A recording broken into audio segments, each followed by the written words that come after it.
this week. Save big money at Menards. Alexa, play WCPT. WCPT from TuneIn. Welcome to Choose Views with Richard Chew.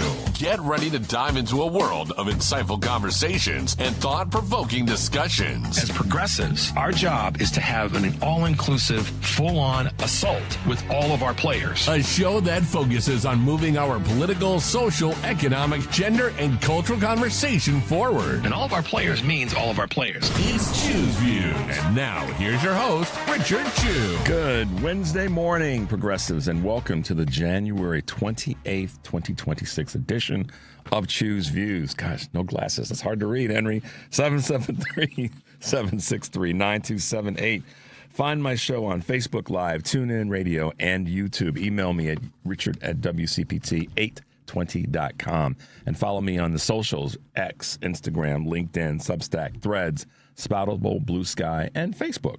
Yeah, over there. Catch all of our shows by subscribing to our WCPT podcast on Apple Podcasts, Spotify, and iHeartRadio. There you can get Choose Views, featured interviews, Joan Esposito live, local and progressive, driving it home with Patty Vasquez. And, of course, It's the Democracy Stupid with Edwin Eisendrath. Out Chicago and our other shows and interviews, and that's how we do it here. I've got some great people that we're going to be talking to over the next few days, all of us, Patty, Joan, and Edward. But make your way over to heartlandsignal.com because of the wonderful material that we have there. Everything from Governor Andy Beshear talking about the administration to the Republican Chris Mandel dropping out of the Minnesota governor's race, and a few other great articles there. So make your way there. We've got a busy show, as we are so blessed to have every day. And first, shout out to my man Henry, who's rolling with us, and Mike Mercado, who's got everything. The two of them are like the dynamic duo when it comes to our Wednesday through Friday show. So it's always good to see my man Henry walk in the door, tall and proud, and Mike rolling in, burly, Mr. Mike Mercado. Today's show, Yvette Clarke will be with us. I'm excited to chat with her this morning. Representative from New York, Kurt Mullett, Hoosier Blue 63, and Robert Pate from the University of Chicago will be hanging out with us this morning, talking about violence. So, and we've got a great piece from Kurt that you guys are going to love to hear this morning. And Ms. Clarke will bring us up to speed on some of the things that she's working on in Congress. Man, oh man. I'm gonna hit you with this real quickly, and then we'll go to this first clip. Check this out, progressives. You're part of the Trump derangement syndrome again. That the majority of the people that put him in office agree with what this man is doing. And so Mr. it's just Norman, the American people in my district put me in office. It's not your time. It's not your time. But I don't have to sit here and be personally insulted by you, sir. We can have a difference of opinion. No, you're putting him in danger. You're an elected official. And have polite discourse. I am not going to personally insult you, but I'm not going to sit here and allow you to personally insult me either. You were not really allowed to adequately respond. I'd like to give you the opportunity now. I think what I would like to say, if it's okay, is to just add on to what my colleague was saying. I represent very humble communities in New Mexico, Albuquerque, and 10 rural counties. And I was home over the weekend, and I literally had hundreds of people come to speak to me. People are frightened right now. I had a mother with her child come and tell me that she's afraid that her child is going to be kidnapped from her preschool. Right before I walked into this hearing, one of my best lifelong friends texted me and said, "Are my children going to be abducted?" One of my best friends that I grew up with. That's what's happening in this country right now. So, Madam Chair, and to others on the committee who willfully are believing that somehow we are elevating these issues because we dislike the president or we dislike his policies, we're elevating the voices of millions of Americans who are afraid that their democracy is slipping away, and that their children are going to be kidnapped and taken away from them.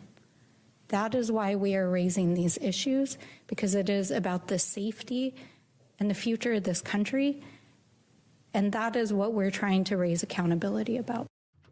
That's Representative Melanie Stansbury on the House floor. You've heard her voice before. She's got that unique sort of Southwest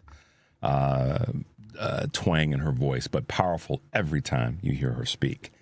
And I've heard a couple of clips from her. She can get salty too, Henry, which I love it. She can, and she says it with a certain amount of, walk my way and see what happens. And I'm going to speak to that in a moment about walking my way, which is why I'm so glad we had this clip for her. A member of the Republican clan, take this the right way, a narrow-minded old white dude in the House of Representatives wanted to talk down to her, like, okay, little girl, don't you come in here telling us what we're going to do. And she wasn't having it. She just wasn't having it. It's like, nah, you're not going to do that to me. And she made it clear, and she stood strong, she stood tall. That's the kind of fight that has to happen. And we played clips from Representative Stansbury before. She doesn't take that garbage. She's just not going. She's not built that way. And so I'm always great to hear her speak. Always great to present what she's doing, because that is what it's going to take. Representative Jasmine Crockett, same thing. And that's why she catches so much hell. I spoke about her last week. Irrespective of what she said about not needing Trump voters, which I don't agree with that statement, she's still that fire. Representative Stansbury, that's the energy that's needed right now. We don't, listen, I would have said it. Yeah, we don't like Donald Trump. We don't like what he's doing. We want him to fail, because him succeeding means the country goes backwards. So I want him to fail. But she also made it clear what we're really doing is protecting our citizens and the people that sent us to Washington. That's why we're complaining. That's why we're fighting. And speaking of that, you all may have heard by now, and this is another one. See, what's interesting, Henry, is when women step up and fight back, weak guys get a little frothy. When women step up and fight back, they get a little frothy, because there's still millions of men out there that think women should be at home, barefoot and pregnant. Baking pies, and I won't say the other part of it. It's a phrase that a friend of mine came up with years ago. That being said, some fool last week decided to punch Representative Maxwell Frost out of Florida. But you don't hear any of the Republicans talking about that. I doubt that it was a left, progressive-leaning Democrat that went to punch Representative Frost. And then last night, guys, if you haven't seen it by now, Representative Ilhan Omar was at a town hall, and a guy got up out of the audience and came up and sprayed her with some syringe of solution. Now, that's the worst part of it. The best part, and I can't say this without a smile, Henry, is that she raised hands. Yes, she did, man. Yes, she sure enough did. She raised hands. Y'all got to watch the clip. We can't play it. We can't show you guys, but everybody in the country that calls himself a badass needs to watch the clip. This dude gets up, much bigger than her, sprays her with some solution of which they haven't disclosed what it is yet, on the podium and on her. And her first instinct is she didn't retreat and cower. She raised hands and went after the dude. And one of her people, another big dude, got up and protected her, and some other men. Thank God. I was tired of seeing men sit on their behinds when somebody's dragging women out of a place. And then talk about how Brody you are as a guy. In any event, that's not meant to be a sexist statement. It's just, it was nice to see some men get up off their behinds. Because if Henry and I are hanging out and somebody come after Henry, they got to deal with these hands. So it doesn't matter if it's a woman or a man. He's my friend. He's my colleague. He's my brother. somebody's got to deal with these hands. And I was glad to see that from the guys last night. But the first person that raised hands was Representative Omar. And in case you guys don't know, that's what being from Somalia will teach you. They want to talk about how the Somalians are this and yeah. Spray another one with something and watch what happens. She went after him, Henry. She did not cower. She did not back up and wait for somebody. She literally pulled back her right arm. That's crazy. I respect that so much. She pulled back her right arm, dude. She was ready to throw hands. So as much as it sucks that this idiot sprayed her with some solution that we don't know what it is, and they may or may not disclose it until they know that she's okay. And then the other part, her people wanted to shut it down, shut the town hall down. She's like, nah, we're not going to let these blah, blah, blahs prevent us from doing what we came here to do. That's the true badass, real time. You know, we hear people say, well, if I had been there, I would have. She didn't have the moment to think about it. She responded to protect herself, to indirectly protect the people there, and keep the show running. That's so cool. It's so cool. That's so cool. So when y'all are looking for models, I mean, I hear people talking about, well, the Dems aren't doing this. Take a page out of Representative Stansbury's book. She stood the guy down in the house on the House floor. You're not going to talk to me like that. It's not going to happen. Representative Omar gets attacked and says, I'm coming after you. That is what we've been asking for. So the next time that anybody in your world decides to go after a Democrat and say the Democrats are weak, give them these examples. Representative Eric Swalwell is about to throw hands with the next person that says something to him on the House. I can just feel it. I can see his behind is ready to come off that chair. And I'm not advocating violence, y'all. But here's what the other side isn't talking about. They've been coming after us. Remember I said earlier in the week, Henry, I said this, I think, on Monday after this horrible, horrible assassination of yet another citizen on the streets of America. I said that there would be people on the right that would be instigators. I've been saying this since Miss Good was assassinated. It wasn't going to be us that crossed the line. It was going to be one of them that was there to instigate and inflame a situation, to get a reaction, to then give Trump the reason to say, hey, we got to, and there we go. Not even a month, and that's happened. Like, it's just crazy. It's crazy. So listen, Republicans, corporate media, it's not us.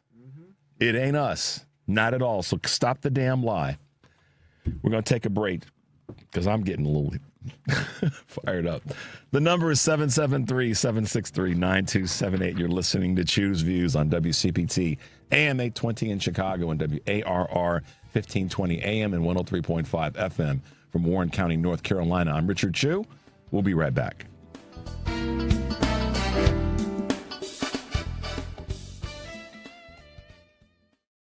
WCPT 820 will be hosting a candidate forum for the 3 leading candidates for Illinois' open United States Senate seat in the Democratic primary on February 6th. Please join us at the Plumbers Hall at 1340 West Washington in Chicago, or listen to the live broadcast. Representative Raja Krishnamurthy, Representative Robin Kelly, and Illinois Lieutenant Governor Juliana Stratton will be discussing their stances on the issues and making their case for your vote. WCPT hosts Patty Vasquez, Richard Chu, and of course Jonas Esposito will be moderating the forum. To attend in person, go to heartlandsignal.com/WCPT820 and register.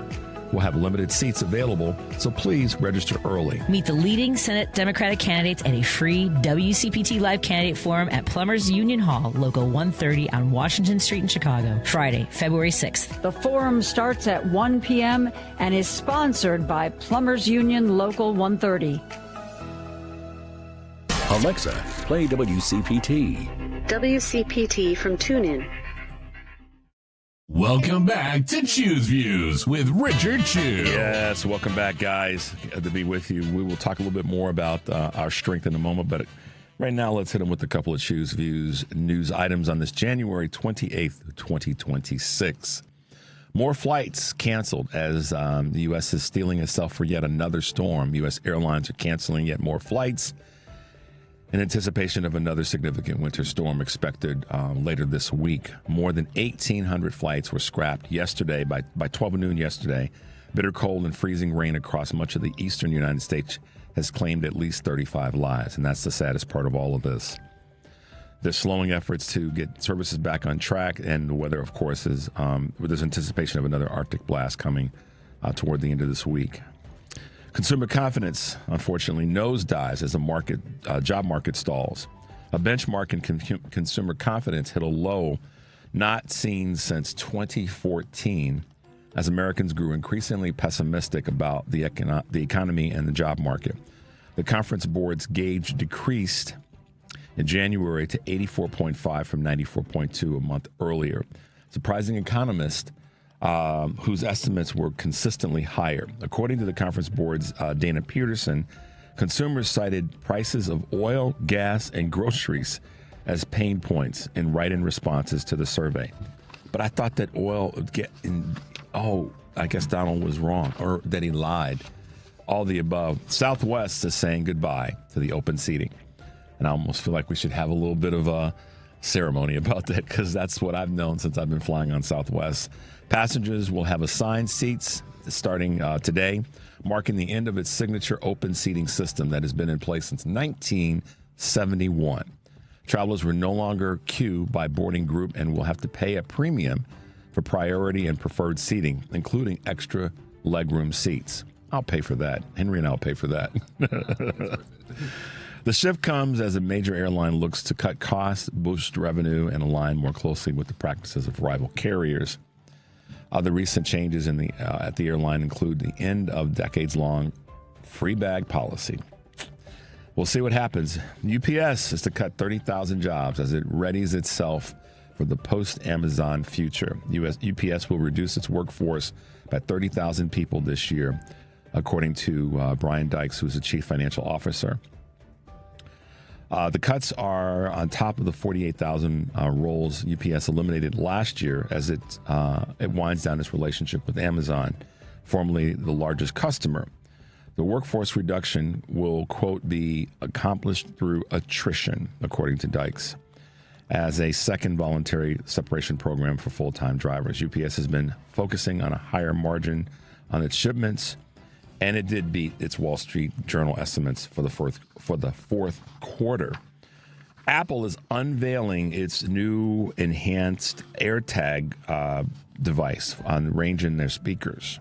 What does that mean? Apple has released a new AirTag with an extended range and a louder speaker.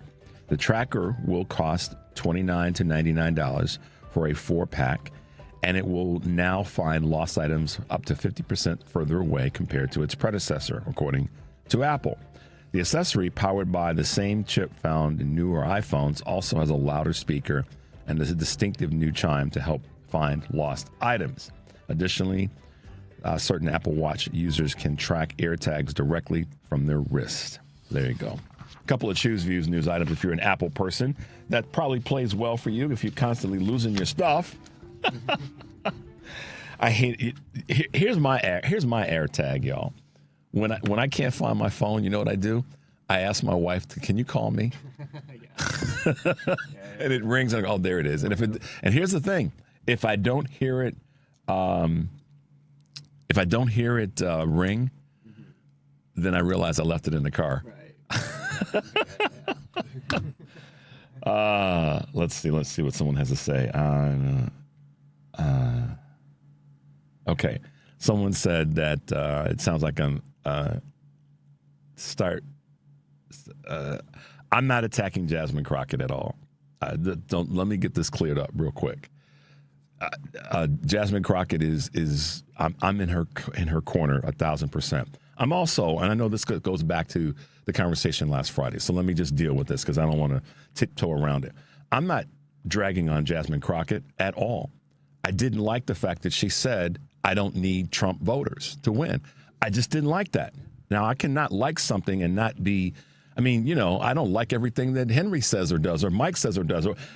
I didn't like that. I didn't think it was good politics. It is addition versus subtraction. So don't come after me about, I'm not criticizing. I'm just saying I didn't like that she said that. and it probably won't play well in Texas. That can be a fact, and me not dragging her, because it's Texas. Okay? It's the same state that is trying to gerrymander votes away from her. So don't come after me come after me all you want to, because I can defend myself too. I am 1,000% behind that woman. And if she wins or if Tallarico wins, it's addition, not subtraction. And I bet you $1, if either one of whoever wins, the other's going to support the winner. Okay? So I got her back. Don't come after me about that. No one. Even the closest allies that I have, don't do that. I mean, do it, but understand I'm going to push back on you because I am not attacking her. She is phenomenal. And, I look at it like this in terms of sports. Just because you ran a bad play doesn't mean I'm going to be upset with you internally. That was a bad play. You call it, and then you go, okay, let's figure out how we move forward from that. Right, Henry? I mean, so be careful, y'all. I mean, we have to be – this is one of those moments where I want her to succeed, and I want her to win. I want Tallarico to win. We just have to – unfortunately, we got two – not unfortunately. This back to our comment about having a strong bench. We have a strong bench. So, come on, y'all. No. I'm not going after her. That was not what I did last week. So, all right, deep breath, Chew. All right, Henry, let's go after people like this. Let's hit him with the clip about Greg Bovino. Is it cleaned up? We better sit. No. Okay. See, I almost. There you go. The guys are like, no, not yet, because we need to make sure that. All right, y'all. That's how we do. We make sure that we get it right so that we don't make mistakes. Let's grab a quick call. Andre from the south side of Chicago. Good morning, Andre. How are you? Welcome to the show. Yeah, good morning, Mr. Chu, and thank you for having me. It's always a pleasure. I listened to your comments about Ilhan Omar. First thing is that you don't mess with a woman of color. They pay good money for their perfume, so you can't go spraying stuff on her because she defined what a true woman of color would do. That's what she did, and I can respect Andre, that. have you seen the clip yet? Yeah, I did see the clip. Okay. And what was interesting, too, was prior to that clip, Donald Trump was out making a speech, and he attacked her. Now, he had I don't know if he had them, but it looked like some people had their children with MAGA hats on. So, when we was coming up, Mr. Chu, our parents and grandparents, me or somebody would do something in family, and they would say, that boy just needs a good talking to. Well, I think America needs a good talking to because if you expect to have a democracy in the future, you can't be taking your children to a MAGA rally, listen to Donald Trump amp up the rhetoric and criticize Ilhan Omar. This is the things that led to what's happening in Minneapolis and all these other attacks. Donald Trump has verbally assaulted many of people, and Ilhan Omar, they need to flip it back and say these type of attacks is as a result of Donald Trump's rhetoric. Is the things he does. He has to take accountability to that. But America needs a good talking to because there's many things to be concerned about than whether or not your children are going to have to pay back the debt of America. Your kids are going to get in debt anyway, no matter what you do, because they're going to grow up and they're going to buy houses and cars and clothes and stuff on credit. So they're going to be in debt no matter what you do. But most important to me is having a climate that they can live this free of racism, bigotry, and xenophobia. That's the type of atmosphere I would want my kids and my grandkids to continue to live in, not a fascist type of atmosphere environment. And that's why I say America needs a good talking to, and these things need to be brought out. Andre, I love it when you call in because you have such a grasp on what's happening. You pay attention to the things that are going on. And you always bring us some insight that I think is needed from what you've said yourself as just a regular, everyday, hardworking American. And I appreciate that more than you can imagine. So thank you for that. Thank you, Mr. Chu. Have a good day today. Stay warm. I know we're still trying to inch up a little bit, but isn't it crazy, Andre, how we can go from 0 to 15 degrees and it's like we had a heat wave? Yeah, it is. But you know what, Mr. Chu? I'll take it because I've talked to people that live here that they want to leave and go to Florida. I say, you know what? I'll take my chances here in Chicago for the simple fact that when it gets 30 or 40 degrees below zero, we kill off a lot of bees and mosquitoes. If you go down there in Florida, your bill is going to be high because you're going to constantly use air conditioning in some of those places. You got a huge population of mosquitoes and bugs that grow. You got alligators and snakes down there because the climate is always warm. I would rather take my chance in Chicago where it do get cold sometime and kill off some of that stuff, kill off some of the wildlife. And we're politically not upside down. Exactly. All right, Andre, be well, brother. Good to talk to you. Have a great rest of the day. Yeah, thank you, Mr. Chu. You as well. All right, bye-bye. I love it when Andre calls in. He's just one of those voices that you like to listen to. He's measured. He understands the issues, and he's always out there. So, Andre, thank you so much for that. Thanks for your support and contribution.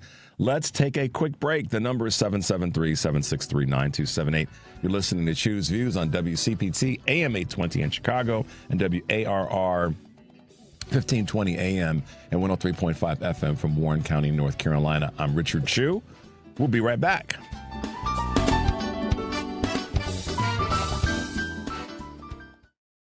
Driving it home with Patty Vasquez. Really, we need to start accepting that the vision that these people have, the Heritage Foundation, Musk, Alito, and Clarence Thomas, they are prepping us for a dictatorship. We need to destroy the democracy from the inside, making it dysfunctional and not functioning at all, so that they can take it over with their form of dictatorship and make this a corporate entity. Patty Vasquez, weeknights 5 to 7 on WCPT 820. Dive deeper into the heart of the news and stories at WCPT 820 and across the Midwest by checking out our website, heartlandsignal.com. It's the coverage I can count on every time. For the latest news updates, in-depth analysis, compelling stories, comprehensive election coverage, live streams, and thought-provoking opinions, head to heartlandsignal.com. When I need to know, they're there. They keep me informed and updated wherever I am. Stay informed with WCPT 820, your go-to source for where facts matter. You're listening to WCPT 820. Here's the latest Chicago weather update.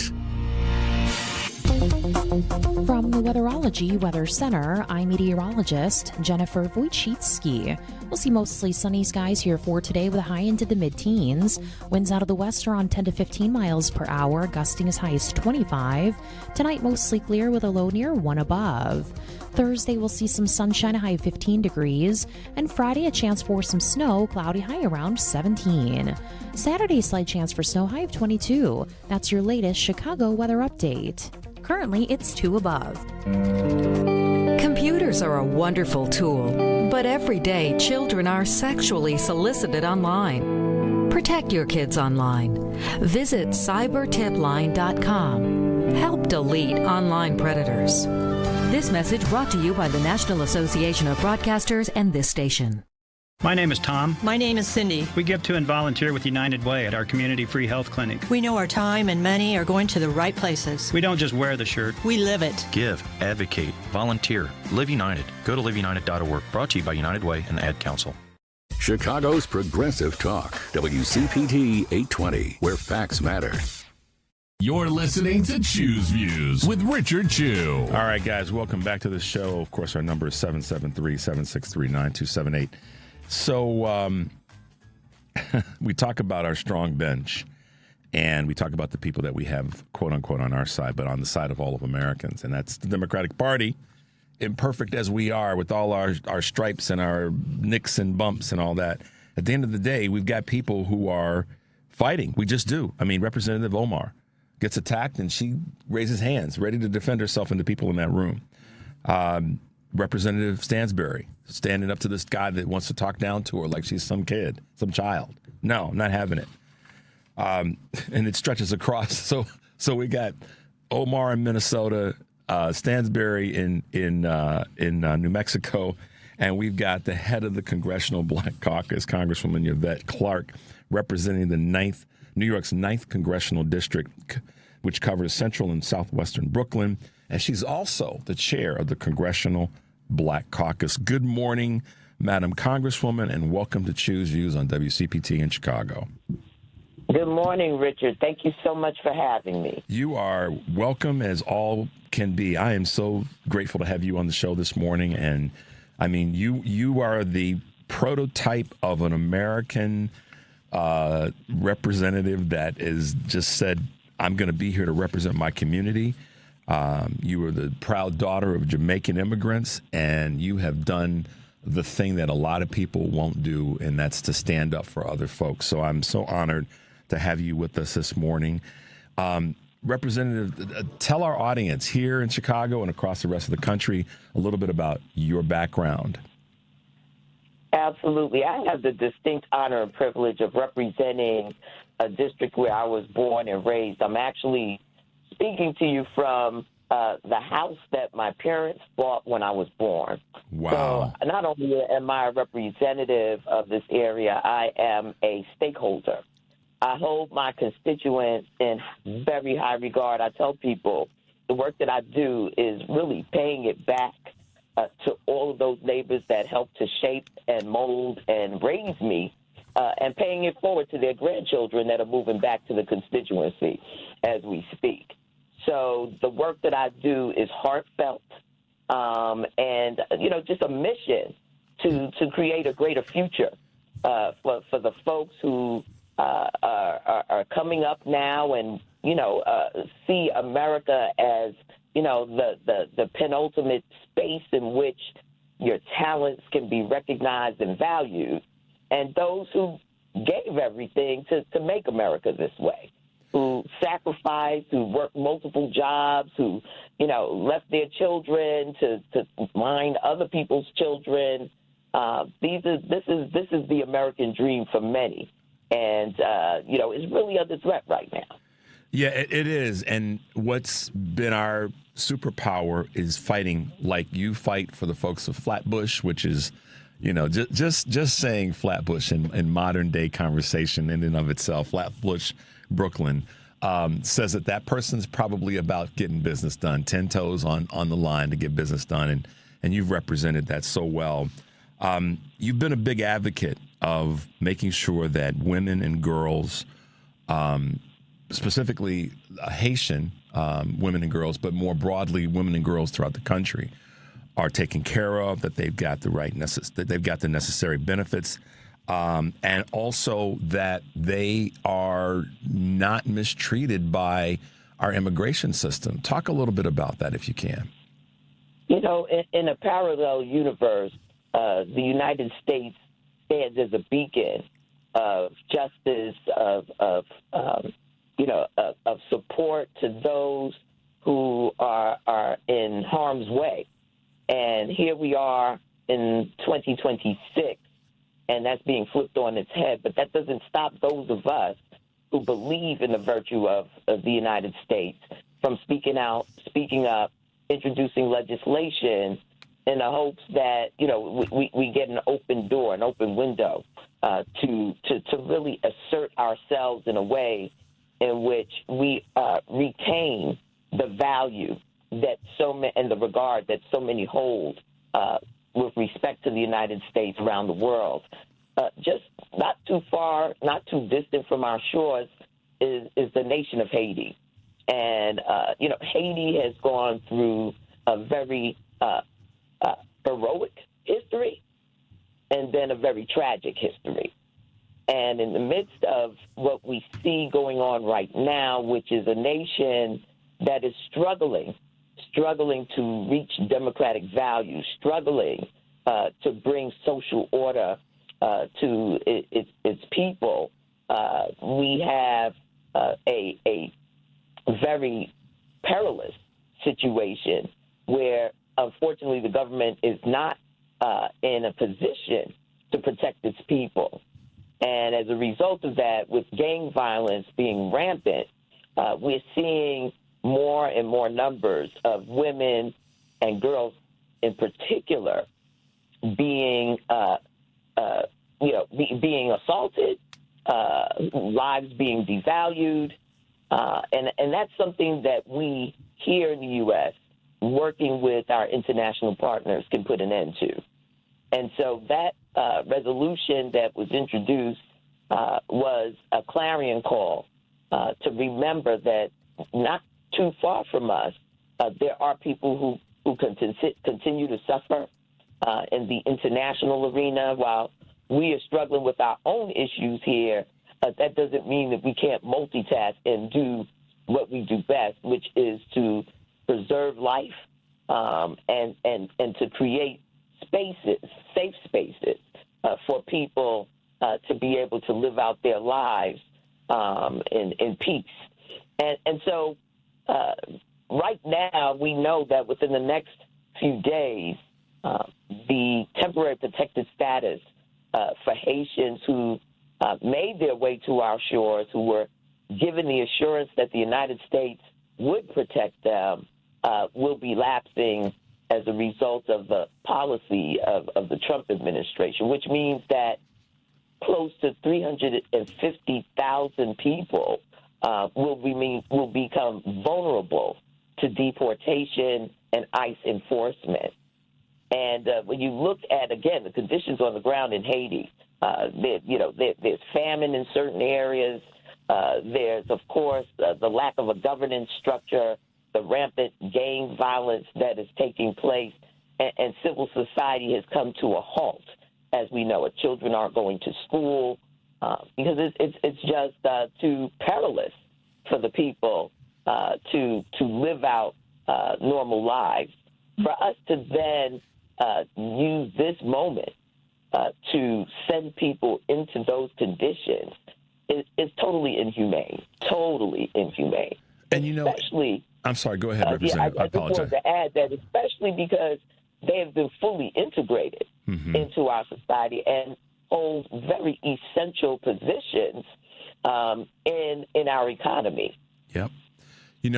When you talk about that in terms of, the gang violence and being afraid, hesitant, whatever the words may be, to just leave the house and go to school, go to work, all the rest, care for another individual, that sounds like something that's happening right here inside of the borders of the United States. I heard Representative Stansbury, your colleague, spoke on the House floor just about this in terms of friends of hers in New Mexico.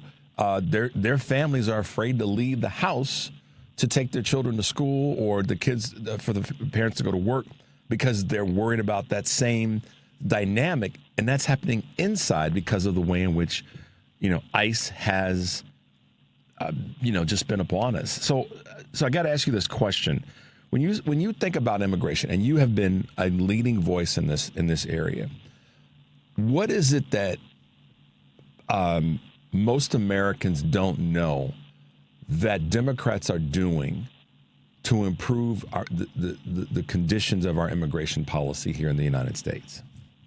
Yeah, well, I think most Americans don't know that there's been a number of working groups that have prepared or in the midst of preparing legislation that would modernize the United States immigration policy, that would bring it into the 21st century, bring order and humanity back to our immigration system so that, we can move forward in a manner that has always added value to the United States of America. What most Americans don't know is that we've had several opportunities over the past decade or so to actually have legislation passed that would secure not only our borders, but those individuals who were what we call dreamers and had the opportunity to as children, well, I say opportunity, were brought here as children, are now young adults and some not so young, and are seeking to adjust their status so that they're on a pathway to citizenship. We had legislation, the Promise Act, that would have made it possible for those who are here under temporary protected status, many of whom have been here for decades, to adjust their status so that they can be on a pathway to citizenship. And so it's not for a lack of trying, it's for a lack of alignment. And that a lack of alignment has made it impossible for us to introduce, well, we introduced legislation, but to pass legislation that would have put us on the pathway to addressing what became, a very broken immigration system that has just grinded up lives. Many of whom are people we know, we love, we interact with, on a regular basis, but are now under threat of ICE enforcement and deportation. Yeah, I mean, and that leads me to this question. You talk about proposals and such. How did it impact you and your true colleagues? And let me just say this, Representative Clarke. I've been blessed to speak to some of your colleagues who are in Congress that are from Illinois and other places in the country. And the one thing that I've really, I've kind of teased you guys about, whether it be Representative Brzezinski, whether it be Representative Kelly, that, the folks on the right are not your colleagues right now. They are your, they're your contradictors because they're the ones that keep blocking the things that you want to present. And I know that you don't have the numbers necessarily, but you've got what you've got. And I'm curious, and I'm sure many people are across the country, how you were impacted and how it impacted things when Speaker Johnson took away, you had this bipartisan bill that was designed to really have major impact on immigration, like you said. And then in 2024, of course, leading up to the election, Trump and Johnson decided that they were going to, create their little cabal and stop that from making its way to the floor and through the House and onto the Senate. How did that impact you, and how are you? How do you navigate around that kind of action? Yeah, it's really unfortunate because you work so hard to advance this nation, and all it takes are two men who are demagogues, if you will, to bring that to a halt. Well, you never give up. You never give in.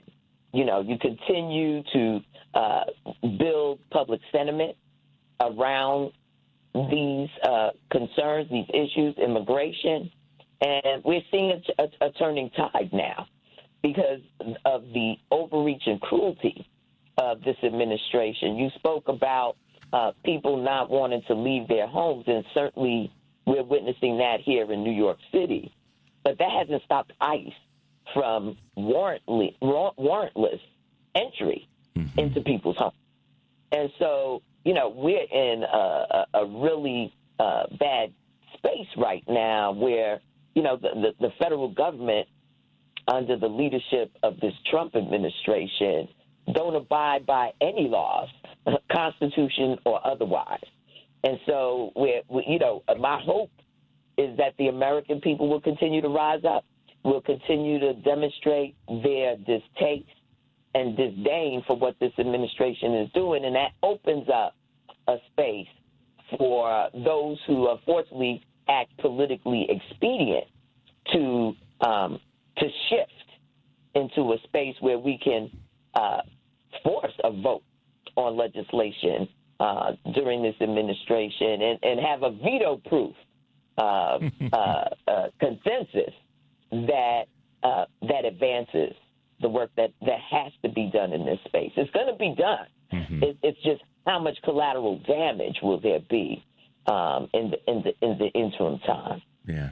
Thank you for that. You're listening to Choose Views on WCPT AM 820 in Chicago and WARR 1520 AM and 103.5 FM from Warren County, North Carolina. I'm Richard Chu, and we're talking with Honorable Yvette Clarke, who is a representative from the great state of New York, specifically Flatbush, Brooklyn, and the surrounding areas. And she's also the head of the Congressional Black Caucus. Thank you so much, Representative Clarke, Congresswoman Clarke, for being with us this morning.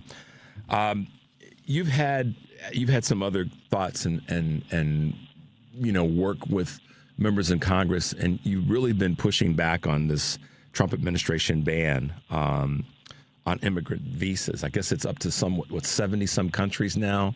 What work are you doing in that space, and how are you trying to navigate with that concern right now? As you stated, there was a letter that was circulated among colleagues, and as a matter of fact, it's a tri-caucus letter that includes the Hispanic caucus as well as the Asian Pacific Islander caucus, really speaking to Secretary Rubio and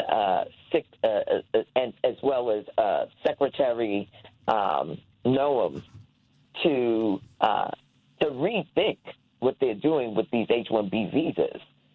We know that there is a labor shortage in the United States of America, and there will be a ripple effect throughout our society if we continue to maintain this deficit in human resources. It speaks to our hospitals very acutely, who are really struggling with the undermanning of their wards and their surgery suites, because the workforce is aging out in some cases. Folks have reached retirement, and we are not replenishing our numbers in many industries across this country. I spoke about the hospital industry, but it spans our agricultural industry as well. There's not one industry that's actually not impacted by this bad legislation and policy when it comes to immigration. Not one. Not one. Not one. We've seen so many conversations around, people saying that our immigrant brothers and sisters are taking the quote unquote lesser jobs in America. That's not so. That's a singular way of creating a bias that says that it's just the quote brown immigrants that take the worst jobs. No, we've seen immigration in this country of all folk, but particularly of brown folks that have elevated themselves to the highest lands in the country and positions in the country. So that's the other sort of deceptive tool that's used in saying that who's taking a job. People qualify for the job. It's always been stereotyping, otherizing, and victim blaming. Yeah, is a part of a narrative that that continue to maintain the status quo.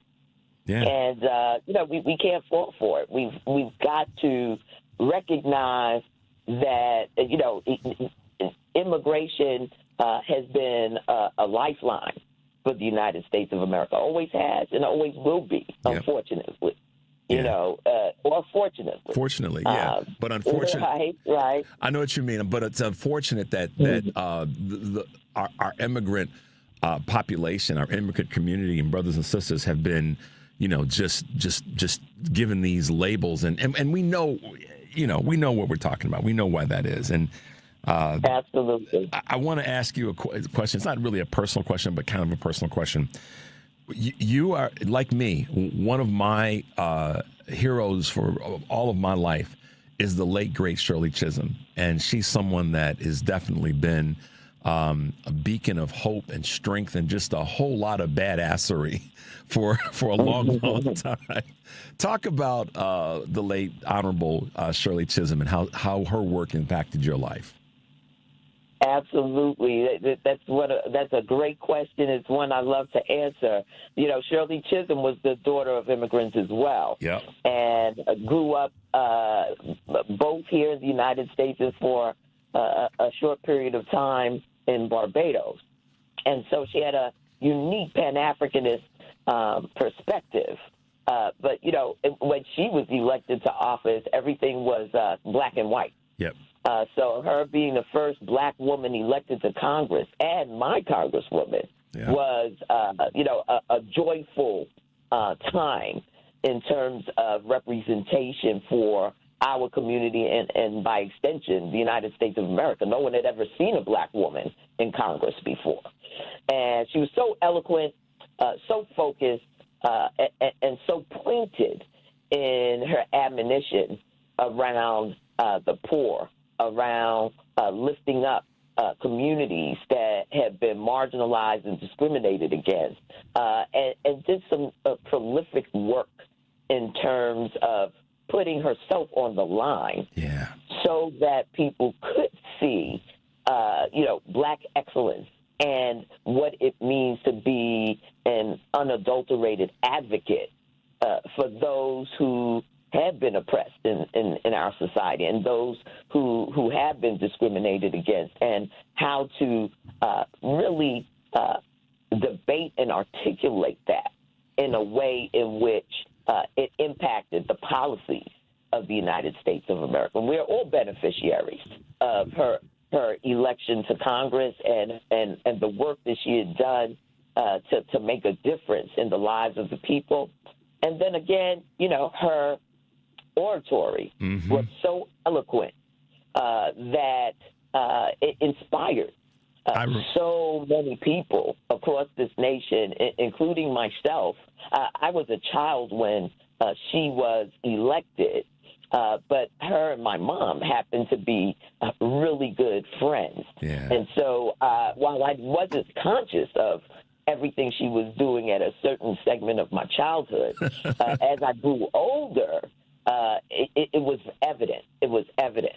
So, well, I was a great woman. I was 10 years old. I remember it well because she represented, or she was a vision of the same Black women that I grew up with. My mother, my aunties, my sisters, their friends. They were these strong women that were the backbone of the civil rights movement of the 60s, really the late 50s through the entire 60s and into the early 70s. And they were elegant. They were unapologetically strong. And she was someone that I, as a boy, young 10-year-old boy, knew what she was saying was spot on. So, it's great to see that you have her on your pinup board of people that you honor and follow. Listen, it's hard not to. I'm the only Black woman in the New York State Congressional delegation as we speak. Yeah. And being in that same space is representing Central Brooklyn. Those are big shoes. Yeah. That I've had to walk after. Yeah. Well, but if people want to look back and see a voice that still resonates today, if you need some motivation, America, to say, how do we stand up and fight? Look at just Google Shirley Chisholm and look at some of the clips of the things that she did and said. And, one of her statements, and I'm probably going to botch it, but you'll know the meaning as we wrap up, Representative, is that, if that table doesn't have a seat for you, grab a folding chair and pull up and take notes. Absolutely. Right. So, that means still stay in the fight, still stay in the fight. Representative Clarke, we want to have you back for all the right reasons. I followed you for a long time, and I'm so honored to have you on the show this morning. As we wrap up, let our audience know, Representative Yvette Clarke, how they can follow you, how they can be a supporter of your work, and definitely be a part of your team, whether they're in California or they're right down the street in Flatbush. Well, thank you so much, Richard. I can be followed on all social media platforms at Rep. Yvette Clarke. Listen, I thank you for the opportunity to sort of just share some insight. And I have to tell you that as chair of the Congressional Black Caucus, the members of the CBC, 62 strong, are moving about this nation and compelling Black communities to stay in the fight, as Shirley Chisholm did. Because we recognize that we are under assault from an administration that espouses white supremacist ideologies. And that means that we have to rely on one another during, this time of real distress. Yeah, and build allyship with people of goodwill and move forward. Yeah. We cannot be paralyzed by the cruelty, the bigotry, the disgusting nature in which this administration is moving. This can't last forever, but we can be a catalyst and an accelerant in getting rid of it. It's not going to last forever when we have representatives like you, Congresswoman Yvette Clarke. Thanks for hanging out with us. We look forward to having you back again soon. Stay safe, stay warm in this crazy weather that I know you guys are getting there in New York like we're getting in Chicago. We will talk to you soon. Have a great day, okay? You too now. Take care. All right, bye-bye. All right, Congresswoman Yvette Clarke. Check her out, guys. We're going to hit a quick break. The number is 773-763-9278. You're listening to Choose Views on WCPT, AM 820 in Chicago, and WARR 1520 AM and 103.5 FM from Warren County, North Carolina. I am Richard Chu, and we'll be right back.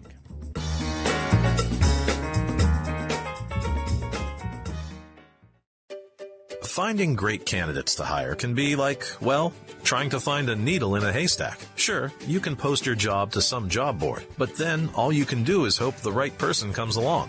Which is why you should try ZipRecruiter for free at ZipRecruiter.com/free. ZipRecruiter doesn't depend on candidates finding you. It finds them for you. Its powerful technology identifies people with the right experience and actively invites them to apply to your job. You get qualified candidates fast. So while other companies might deliver a lot of hay, ZipRecruiter finds you what you're looking for. The needle in the haystack. See why 4 out of 5 employers who post a job on ZipRecruiter get a quality candidate within the first day. ZipRecruiter, the smartest way to hire. And right now, you can try ZipRecruiter for free. That's right, free. At ZipRecruiter.com/free. That's ZipRecruiter.com/free. ZipRecruiter.com/free. ZipRecruiter. File your taxes for free with TurboTax and Intuit Credit Karma. Just file on your own in the Credit Karma app by February 28th. Valid for those who didn't file with TurboTax last year. AP News, I'm Marcela Sanchez. A man was shot and wounded while exchanging fire with Border Patrol agents near the U.S.-Mexico border in Arizona. Authorities say Patrick Gary Schlegel was involved in a human smuggling operation and fired at a federal helicopter and at agents before being shot. Heath Jank, special agent in charge of the FBI in Phoenix, says Schlegel is in federal custody and expected to be charged with assault on a federal officer, human smuggling, and being a felon in possession of a firearm. Schlegel has a significant criminal history, to include an active federal arrest warrant issued in 2025 by the U.S. Marshal Service for escape related to a previous federal alien smuggling conviction. At a town hall in Minneapolis, Democratic Congresswoman Ilhan Omar addressed constituents after a man sprayed her with an unknown substance. Here's the reality that people like this ugly man don't understand. We are Minnesota strong, and we will stay resilient in the face of whatever they might throw.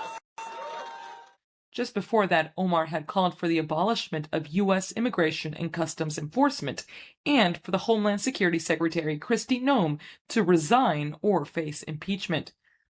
The Federal Reserve may keep their short-term rates unchanged for months as the U.S. economy shows signs of health. In Western India, a private plane carrying Ajit Pawar, a senior state official, crashed today, killing all 5 people on board. In the U.S., dozens of deaths are reported after last weekend's winter storm. Amazon is cutting about 16,000 corporate jobs in the second round of mass layoffs. More information at apnews.com. This is AP News. AP correspondent Jennifer King reports on an NTSB hearing looking at last year's deadly mid-air collision near Washington, D.C. After a day-long hearing, the National Transportation Safety Board says the placement of a helicopter route so close to Reagan National Airport's secondary runway was a key factor in causing a mid-air collision that killed 67 people 1 year ago. We should be angry because for years no one listened. This was preventable. This was 100% preventable. NTSB Chair Jennifer Homendy. What we need to really talk about is a tower and tower personnel who were repeatedly saying We have a safety problem here. NTSB investigator Catherine Wilson said an air traffic controller was forced to shift focus between 7 aircraft and 5 helicopters in the 90 seconds before the collision. I'm Jennifer King. And I'm Marcela Sanchez, AP News. This is 8:20 a.m. WCPT Willow Springs and streaming worldwide at WCPT820.com. We are Chicago's progressive talk, where facts matter. Now, your WCPT 820 weather update.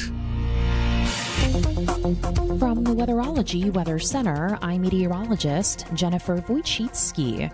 We'll see mostly sunny skies here for today with a high into the mid-teens. Winds out of the west around 10 to 15 miles per hour, gusting as high as 25. Tonight, mostly clear with a low near 1 above. Thursday, we'll see some sunshine, a high of 15 degrees. And Friday, a chance for some snow, cloudy high around 17. Saturday, slight chance for snow, high of 22. That's your latest Chicago weather update. Currently, it's 2 above. With Progressive's Name Your Price tool, you can choose the best coverage option for you. Because you know you. Like, you know that hiking isn't for you.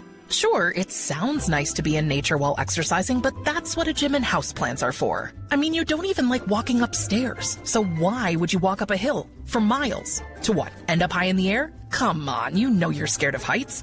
Only you know you. So get coverage options within your budget with Progressive's Name Your Price tool. Progressive Casualty Insurance Company and affiliates. Price and coverage match limited by state law. Hey, it's the Paulacious one. I'm up on the transmitter trying to power us up so you can hear us on 820. But if you can't hear us on the radio, you can also hear us on heartlandsignal.com, Spotify, iTunes, TuneIn Radio app, and SoundCloud.com/WCPT820. It's the Sports Cubicle, 9 p.m. on Sundays on WCPT. Whoa! The Sports Cubicle, Sunday nights at 9 p.m. on WCPT 820, where facts matter.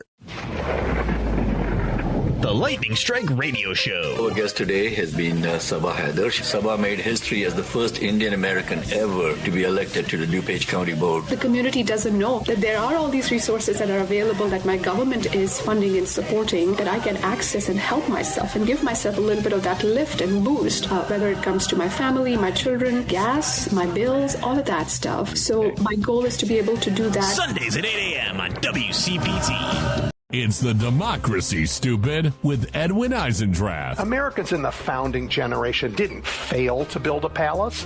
They chose not to build a palace. George Washington designed the Oval Office, well, its predecessor, so that hierarchies of rank weren't built into gatherings in the space. Trump's Golden Ballroom is the architectural repudiation of those egalitarian ideals. Saturdays at 1 p.m. on WCPT 820. Because facts matter. You're listening to WCPT 820. Richard Chu's got his eyes on the truth. And you're right where you need to be. This is Chu's Views. Hey guys, welcome back to the show. Tomorrow on Live, Local, and Progressive, Professor William Muck will be in for Joan Esposito, and his guests are legal analyst Jill Wine-Banks, Jonathan Rawls, contributing writer, at The Atlantic, and senior fellow in the Governance Studies program at the Brookings Institution.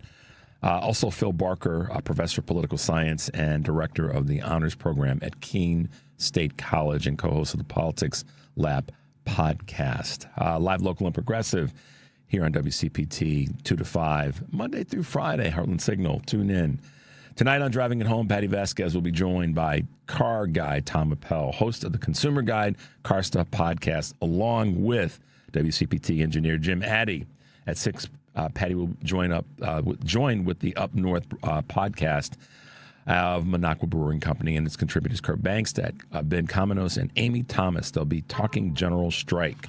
So there you go. Driving It Home with Patty Vasquez, weekdays 5 to 7 here on WCPT AM 820 in Chicago, Heartland Signal website, YouTube, and, of course, Facebook.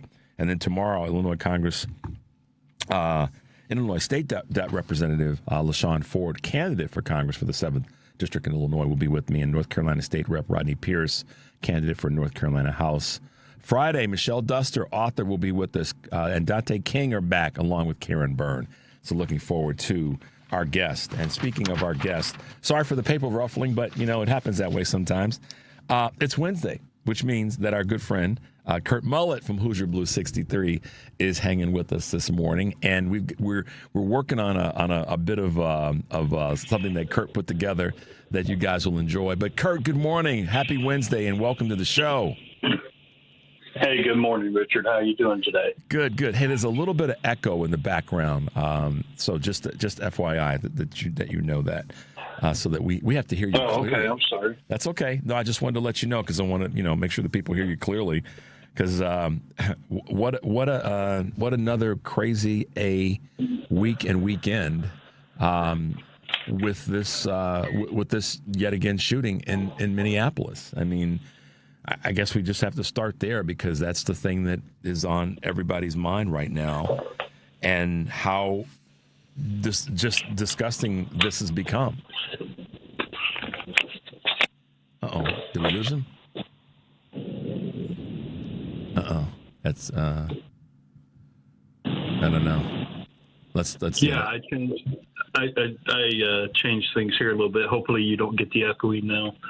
Still a little bit there, but okay, we'll just keep moving forward.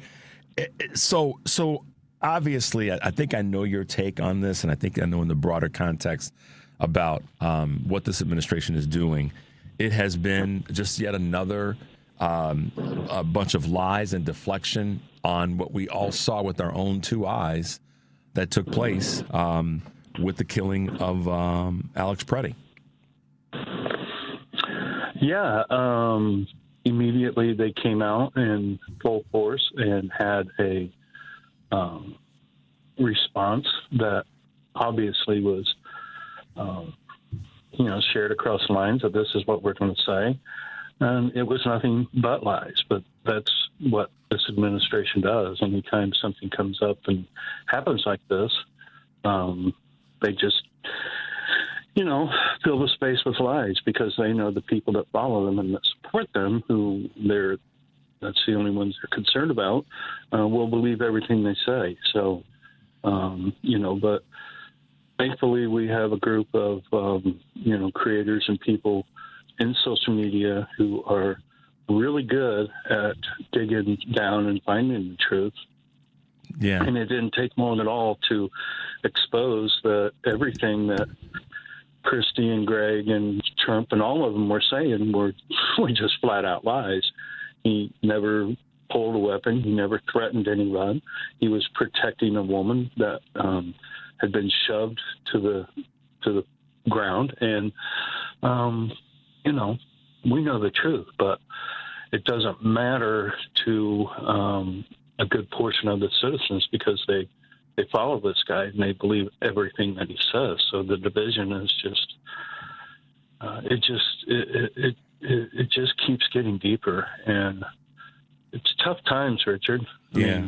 We're mad, we're frustrated, we're I don't know. And then you see the video, obviously the horrific part of this, and just to go to show how these two people, this woman who I think is still unidentified, and of course Alex, when he went to help her, and then they came after him, she went to help him. And so, that's the subtlety of this, of what was captured, is that they were just trying to help each other. They weren't going after any ICE agents in any way at all. They were trying to help each other. When she got pushed down, he helped her, or tried to, and then when he slipped and went down, she tried to help him. And that's, that's who we are. I believe in my heart and in my soul, that's who we are, or at least we're trying and aspiring to be. And it pisses them off that we are more concerned with helping each other. That's why you see, in part, folks like Caroline Leavitt, the first thing they do is attack someone that's trying to help someone versus say, speak the truth about a mistake was made, a horrible mistake was made, and we're going to do better. They don't have the capacity to do that. Yet she stands up there with her fake blonde locks with a cross on her chest. And so that hypocrisy is just so disgusting to see. And the same thing with Pam Bondi. But going back to something you mentioned a moment ago about the names of the people, there are reports, and I've verified part of it, but not in its entirety, that Greg Bovino is out and or at least being redeployed, restationed, reassigned, whatever the right wording is, and that Holman is going to be, next up. Well, that's like taking a crap in your pants and changing your shirt. I mean, it's like, that doesn't change anything. It isn't. It doesn't change anything at all. The stink is still there. And that's Holman is a horrible human being. He has said some things in the past that are just off the wall, and that have been racist, that have been sexist statements he's made. Go ahead. Absolutely. He's accused of bribery, accepting of bribery. I mean, it's these people are corrupt from top to bottom. There's not a decent human being in this administration. I mean, no, let's face it. I love you for just saying that in an unfiltered way. There isn't, because if they were, then they would step up and say, and that's why, I mean, you and I talk about this online and offline. I don't need to hear a couple of Republicans going, "Oh, this is so off." No, where were you? Like the statement from the NRA. So what? That's like water's wet. We know that, NRA. We know that. We don't. What about all the children that have died because of your lobbying and throwing money at politicians? So to say something now that we know is the truth about the Second Amendment and the ability to carry a weapon, we don't need to hear from people that are trying to now make the right statements. If they do, they do. However, to your point so many times, where you been? Yeah, I mean, and I'm not going to get into the Democratic thing and the people that voted to extend the funding on ICE and everything. That's been widely talked about, and they've been exposed, and they're going to be primaried out, which they should, because there should be nobody that's on the left right now that is supporting what's going on or approving funding or doing anything like that. So not at all. To your point about, her standing up there with the cross, I could care less what color her hair she is or what makeup she has, but when you stand up there with the cross and say the things that she does, I mean, but isn't this the history of America? I mean, how long have we had people who consider themselves or call themselves to be followers of God and Christians who are the just most hateful, heinous people that walk our grounds? I mean, this has been, let's go back to early America. The slave owners were the ones that were filling the churches on Sunday. So yeah, Well, let's talk about that a little bit because we have this clip that Kurt put together, a phenomenal piece of information that you guys should hear. You're listening to Choose Views on WCPT AM 820 in Chicago and WARR 1520 AM and 103.5 FM from Warren County, North Carolina. I'm Richard Chu, and we're talking with our good friend from Hoosier Blue 63, Kurt Mullett. Enslavers have been enslaving since the beginning of this country, essentially. And Kurt has a really great piece that he posted on social media that I want you guys to hear. So we're going to play that for you now. I want to share this with you. I don't want to be controversial. The events that are happening in Minneapolis are appalling. What happened to Renee and Alex and others are things we will never be able to unsee. It tears at the very core of who we are as human beings, or at least for most of us, it does. But I want to share with you, just think about our black brothers and sisters and how they have felt for over 5 centuries. The oppression, the hate, the treatment, the brutality that they have faced. It has gone on for 5 centuries, and it still continues today. I'm not pretending as a white man that I know what they have went through.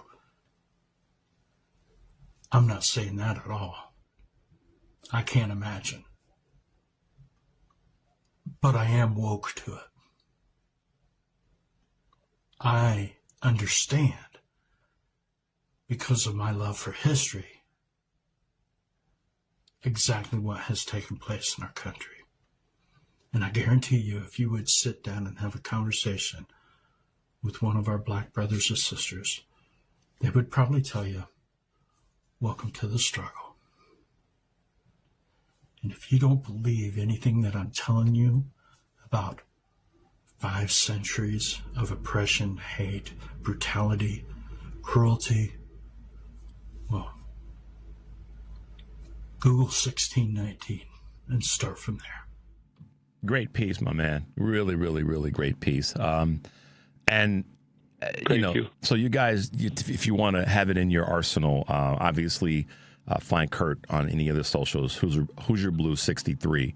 The numbers, not the words. Hoosier Blue 63, and you'll be able to pull it. It's a great piece, and it's well thought out, and it's factual. But at the end of the day, it is true, and I talked about it briefly. What's happening in Minnesota, in Minneapolis specifically right now, is it's all based on this disparity, this racial part of our country. It's about getting rid of the brown people. The Somalians in Minneapolis are the excuse that the administration wants to use to be in Minneapolis right now. And you go any other community in the country that ICE is in, and they're not sitting in the predominantly white communities in this country. They're just not. And so we have to ask the question, and we know the answer, why is that? Well, we know why that is. This is about, once again, Kurt says it so often, maybe in many cases more than I do, that this is about white America having the need to continue to oppress non-white Americans real-time, modern day. That's ultimately what this is about. It's not about any of those other items that people were fooled into thinking with the election. It's about groceries. It's about oil and gas. Because as we can see from the reports, those things have not gone down. In fact, they've gone up. So, America, quote unquote, man up or woman up, and just be honest. It was all a lie. You now know that it is. You had a year to figure it out. Deal with it or step aside. And that's to folks on the left and on the right. Fair statement, Kurt? Yeah, I mean, that's exactly you're spot on with it. I mean,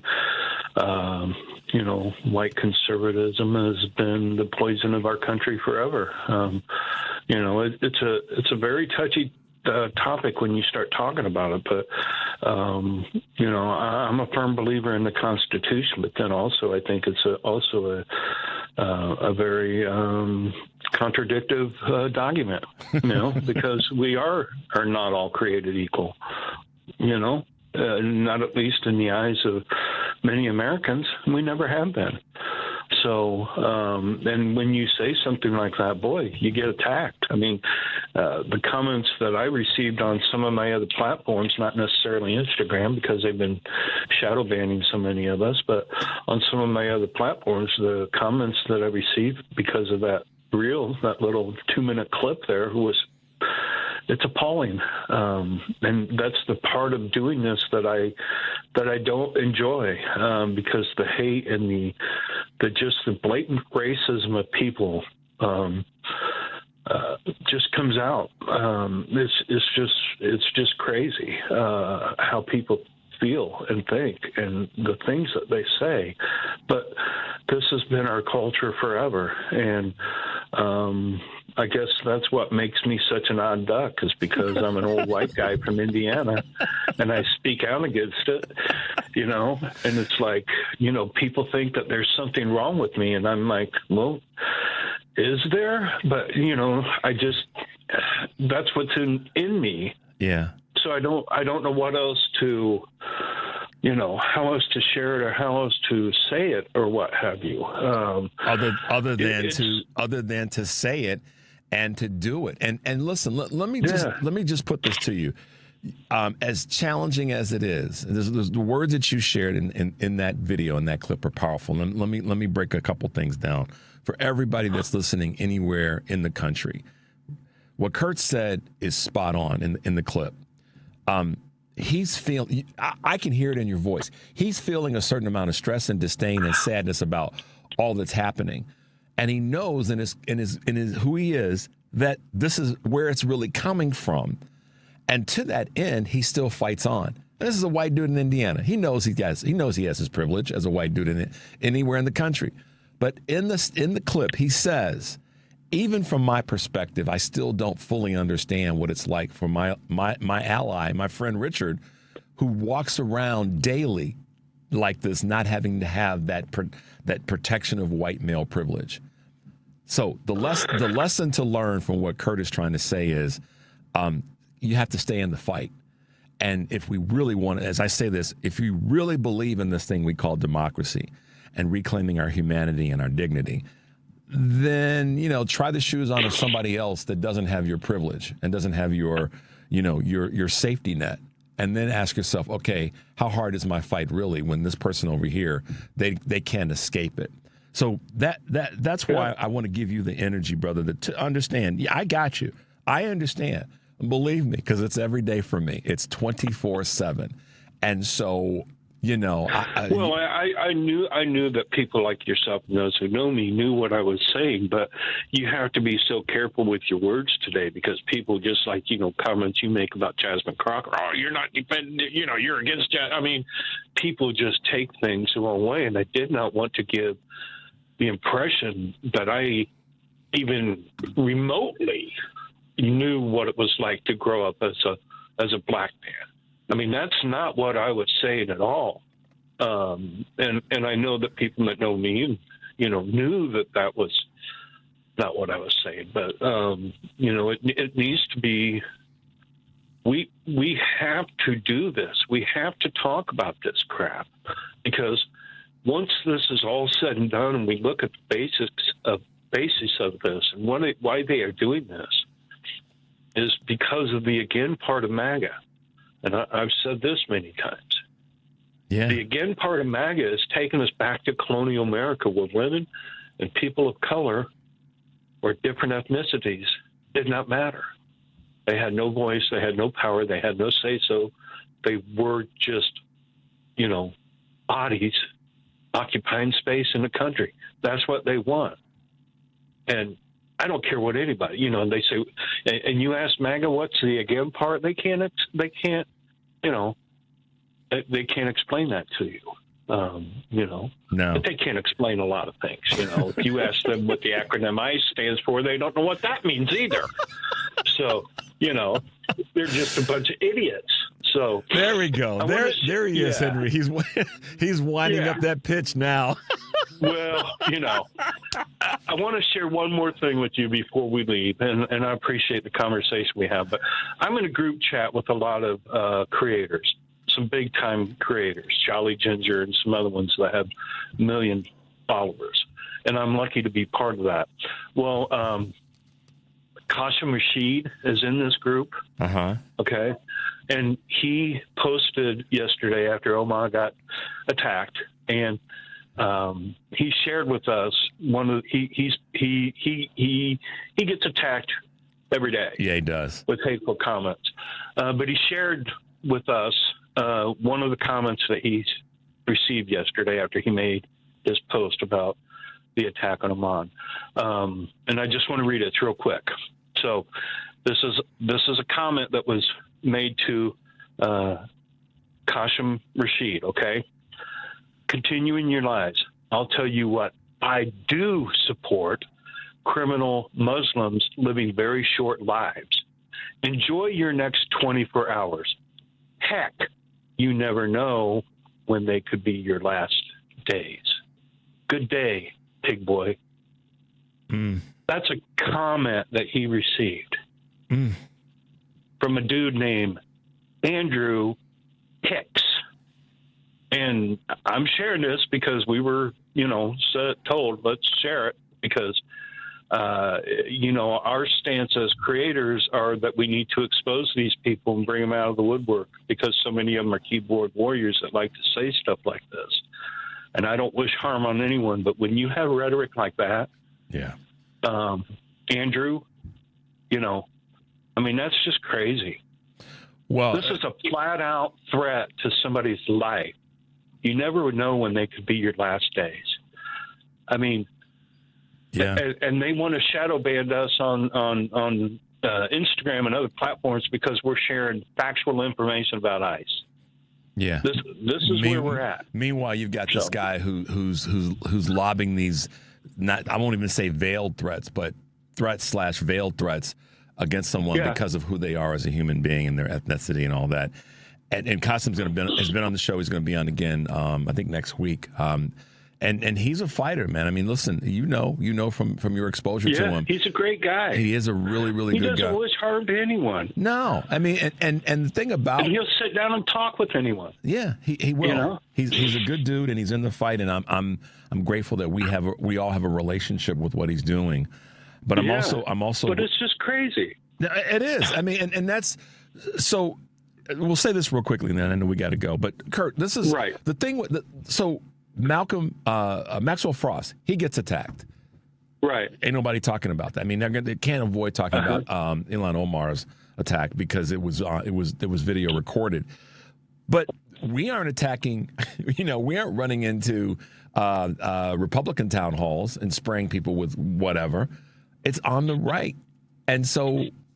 We've got to be prepared because, like I said at the beginning of the year, right at the beginning of the year, it's only going to get worse as we go by and get closer to the midterm elections.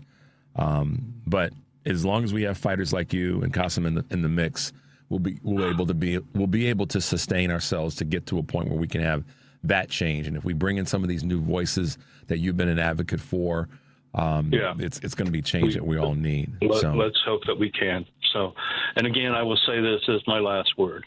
White conservatism has been the poison in our country from the very beginning. Yep. And it continues today. So, and that's a white dude saying that, okay? So. All right, man. We have to end on a laugh this morning, and I love you being on, and I appreciate you hanging out this morning. Stay safe, and I appreciate you having me, brother. Always, man. Be safe. We'll talk to you soon, okay? All right. Take care. Have a great day. You too. Quick break. That was Kurt Mullett from Hoosier Blues 63. Check his work out, y'all. 773-763-9278. You're listening to Choose Views on WCPT AM 820 in Chicago and WARR 1520 AM and 103.5 FM from Warren County, North Carolina. I'm Richard Chu, and we will be right back.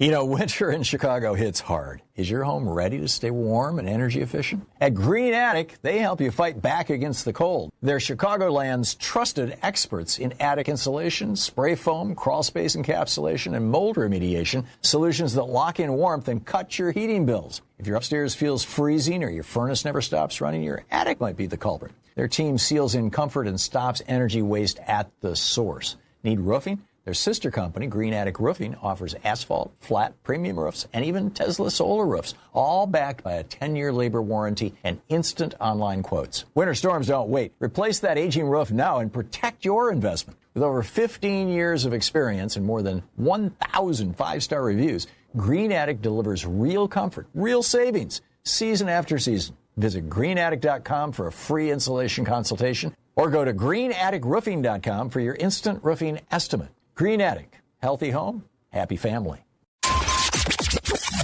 WCPT replay. I am joined once again by David Neer. He is the publisher of The Down Ballot. The polling of the Democratic Party, the favorability of the Democratic Party, obviously is in the dumps. But the reason why is because Democratic voters are unhappy with the Democratic Party. Republicans are always going to give the Democratic Party a bad rating. But the really interesting thing is that when the choice is between someone you're pissed at for not doing better, in other words, Democratic voters' views of the Democratic Party, and the guys wrecking the country, you're going to still go with the Democrats, even if you're not particularly feeling that warm about them. 2026 is going to be a referendum in the biggest possible way on the GOP and Trump. And I think the important thing for Democrats to do is just keep the focus on Republicans and Trump. Keep listening to WCPT 820 because facts matter. You're listening to WCPT 820. Here's the latest Chicago weather update.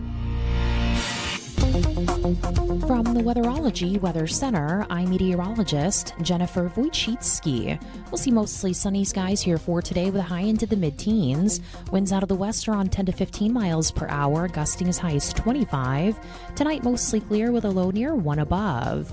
Thursday, we'll see some sunshine, a high of 15 degrees. And Friday, a chance for some snow, cloudy high around 17. Saturday, slight chance for snow, high of 22. That's your latest Chicago weather update. Currently, it's 1 above. Hey Google, play WCPT. Streaming Chicago's progressive talk from TuneIn. He's not here to yell. He's here to inform and maybe stir the pot. This is Choose Views with Richard Chew. Hey guys, welcome back to the show and thanks for being with us. WCPT's Candidate Forum with Raja Krishnamurthy, Juliana Stratton, and Robin Kelly is happening Friday, February 6th at 1 p.m. I'll be moderating the forum along with Joan Esposito and Patty Vasquez. We'll be broadcasting live on 8:20 a.m. And streaming on TuneIn and heartlandsignal.com as well as Facebook Live. Want to attend the event, this free event? Visit heartlandsignal.com/forum. Register today. Seating is limited. If you're wondering about parking, forum attendees can use a multi-level parking garage on site for just $5 per car. So we hope to see you there. And of course, check out all of our podcasts. Mine, Jones, Patty's. Make sure that you check out what we're doing. Pass it on, share it. You go to heartlandsignal.com and you can do that.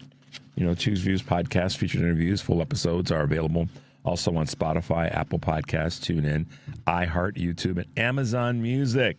Search for Choose Views or visit the new podcast page at heartlandsignal.com/podcast. There you go. What a day. The situation with Representative Omar is, we're going to see where this goes. And I guess I don't want to sound like I have expectations that the administration or that the talking heads in the administration are going to say anything enlightening or empowering or whatever. I saw a clip that Representative Nancy Mace went on and said that she, disagrees with Ilhan Omar, blah, blah, blah. But no person, no elected official should have to experience and endure political violence. But Nancy, this is the problem. Your voice and your vitriol and your anger and your disgusting way of being is part of the problem. You are one of the people that's made it easier for folks like this person to decide that they're going to attack Representative Omar. You're part of the problem. So this is why I say, when people try to, we're so concerned, we're so sorry from the right, or when a person talks about the awful tragedy of Alex Pretty being assassinated or Miss Good being assassinated, we don't need to hear your voice now. Where were you months ago, weeks ago, years ago? To part what Kurt says in his video clip.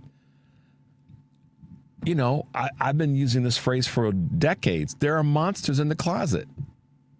And now they're in the bed kicking us out of kicking us to the curb. We've been saying, we meaning black folks and other people of color and women, for decades, that these problems exist. And people would say, oh, you're playing the race card, blah, blah, blah. You're playing the gender card. No. Now you see. So Nancy Mace, shut the hell up. We told you that you're the problem, and your anger and disgust and treatment of your quote-unquote Democratic colleagues in the House during hearings and how nasty you are, it gives passage to someone like this deciding they're going to spray some substance on a representative of the United States Congress. You're the fault. You're at fault. So be damn your apologies and your, try to present goodwill right now. This is my statement. Nobody else has to buy into it, but I could give a damn what you have to say at this point. Where were you when it mattered and we were telling you that these things were on the forefront, that they were coming? You said we were crazy and playing the different whatever card and being hyperbolic. So go kick rocks at this point. We don't need your voice unless your voice says something like this. We were wrong for what we said. We were categorically wrong. Unless those words come out of the mouths of Republicans now who want to step up and say the killing of Alex and of Rachel is awful and all these dial down the vote. No. Unless you can categorically say we were wrong in our assessment of the situations that Democrats told us were coming, then shut the hell up. Unless you can say full-throated from the bottom of your shoes, we were wrong, and oh, by the way, yes, it is time to drag out some of this administration. I'm talking about congressional leaders on the right. Until you can say that, I don't really care what you have to say, because you didn't listen to us, and you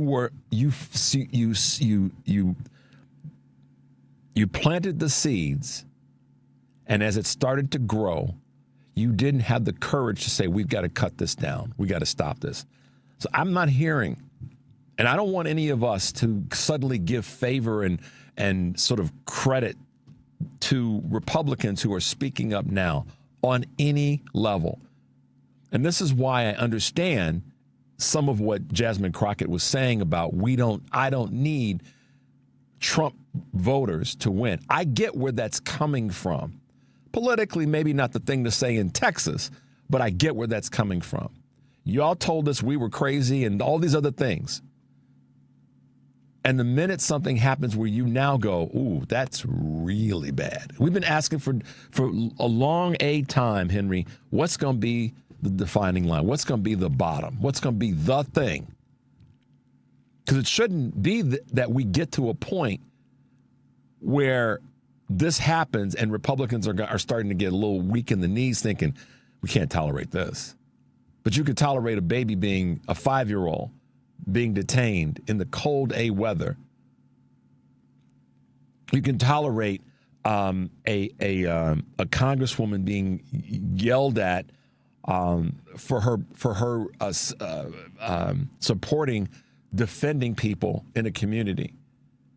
You can tolerate a congressional candidate, a pastor being shot in the head with salt pellets. You can tolerate that, but then show your ass up in church on Sunday. So don't come at us now with this, we abhor this kind of violence. No, you don't. You actually don't. Because if you did, wouldn't you suddenly get religion overnight? No, it's a damn lie. You don't abhor this. It's just now you realize that politically you want to say something because you know that you need to politically. But on a social, on an individual, on a personal, humane level, you don't give a damn. We can see through that garbage. I can see through it like looking through glass. So the Nancy Maces and the other Republicans and Republican groups that are saying something now, go kick rocks. Because we were darn near begging you to say something weeks, months, years ago, and you sat back saying, "Oh, you guys are." I have no patience for that. I don't, and I cannot embrace that because you told us how awful and how wrong we were, while we were begging you to step up and tell your party, to tell your constituents, to tell your other leaders and the people that you get donor money from. You didn't do that. So I know I'm a little preachy about this, but for a reason. It's because for Democrats, for progressive liberal Democrats, don't fall for the okie doke that they're suddenly our best friends. Don't do that. Make them pay the price politically. And those who might be a little bit soft, a little bit, on the left in this space, encourage them to do better. Make the ones on the right pay the price politically. Our own team, encourage them to do better. We can't just kick them to the curb. My first order would be to work to get them to do better. And then if they don't, then we got to change players. But please don't fall for the okie doke and highlight, even so-and-so said. I'm tired of hearing that garbage. All right, let's grab a couple of quick calls, Henry. Let's go to Dave, maybe David Hoffman Estates. Good morning, Dave. Welcome to the show. Hey, Richard. How are you, man? Good morning. I'm doing well. What's going on? I just wanted to tell you a story real quick. It fits well with what your friend Kurt is saying. I worked with a guy. He was actually the supervisor of a shop. And he came out once and we were on break, and everybody was talking. And these people that I was with, they're all hardcore right-wing, if not MAGA, hardcore right-wing. And this man considers himself to be a solid Christian. And he made the proclamation and would not back down when I questioned him that black people were better off being slaves in this country than being free in Africa. And I never forgot it. I mean, I never, whenever a conversation like you were having with Kurt that comes, or any of that, it always pops back in my mind because, how could it not? No, I mean, Dave, listen, man, first of all, thank you for your contribution and being willing to speak to that, because that's exactly, when you hear that, you just go, wait a minute. And it particularly, and I know it probably grinds hard on you when you think, wait a minute, we're in this conversation with people of faith, and someone's going to say some garbage like that. Oh yeah. I'll tell you something, and I could talk to you forever, but a lot of people who claim to be Christian have no idea what it actually means to be Christian, and that's coming from an agnostic. Dave, listen, man, I will tell you that anytime you need to talk to me or us, you pick up the phone and you call. We will talk to you. We'll let you get it out, because I don't want you punching anybody. I don't mean that literally, but I don't want you. No, I'm getting to be an old man now. Those days are over for me. But you know where to find us, Dave. You got a home here, so don't be a stranger. Give us a call, and you can always send me an email. If there's things that you come across that you want me to read, just send me an email at richard@WCPT820.com, okay? There are people that we will never reach, man. They're gone. They're gone. So that's why we have to go after the people that we can reach. That's our goal right now. Thanks for the call. And your Dave. buddy Eric was on fire Sunday, man. Oh, I know. he had a few weeks to really well up. So, yeah, he was. And I might be hanging out with them this coming Sunday. So, thanks so much, Dave, for your support. Nice talking to you. You too. Bye-bye. All right, let's go to we'll keep it. Let's do a quick break. 773-763-9278. Those of you who are on hold, stay with us. You're listening to Choose Views on WCPT AM 820 in Chicago and WARR 1520 AM and 103.5 FM from Warren County, North Carolina. I'm Richard Chu. We'll be right back.